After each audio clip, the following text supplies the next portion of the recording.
రైతు వాతావరణ కాలుష్యం సాధ్యమైనంత వరకు తగ్గించుకోవటానికి ఈ ప్రకృతిలోని సహజ వనరులను వినియోగించుకొని వ్యవసాయం చేసుకుని స్వతంత్ర రైతు గురించి మా ప్రాజెక్టు. ఈ రైతు పేరు ధర్మారావు. ఇతను విద్యుత్ కోసం విన్మిల్ని అమర్చి విన్మిల్లు గాలికి తిరుగుతున్నప్పుడల్లా పర్షియన్ వీల్ విద్యుత్ పర్షియన్ వీల్కి చేరుతుంది. పర్షియన్ వీల్ బావిలో నీటిని నిరంతరం తోడుతూ చిన్న చిన్న పైపుల ద్వారా డ్రిప్ పద్ధతిలో తన ఇంటికి, చేపల చెరువుకి మొదలైన వాటికి సప్లై చేస్తూ ఉంటాడు. పరిశోధనలు ఇక్కడ విత్తనాలు శుద్ధి చేయబడతాయి. అవి మొలకెత్తాయో లేవో తెలుసుకొని కొత్త వంగడాలను కనిపెడుతూ ఉంటాడు.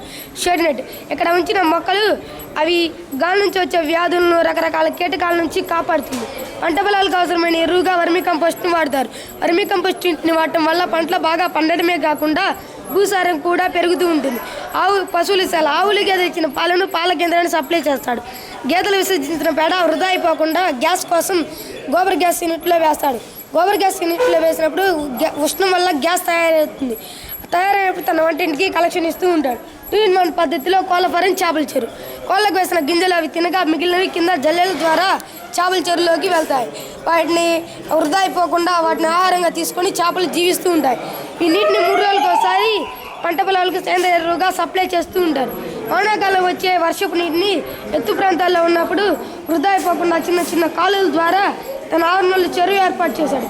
ఆ చెరువు ఎండాకాలం వచ్చే నీటి కొరతను చిన్న చిన్న కాలువ ద్వారా చాలా సప్లై చేస్తూ ఉంటాడు. తన ఇంటికి మొదలైన వాటికి విద్యుత్ కరెంటు కోసం తన ఇంటి మీద సోలార్ సిస్టమ్ ఏర్పాటు చేశాడు. సోలార్ సిస్టమ్ పగలంతా రీఛార్జ్ అయ్యి సాయంత్రం కరెంటు వెలుగుతుంది.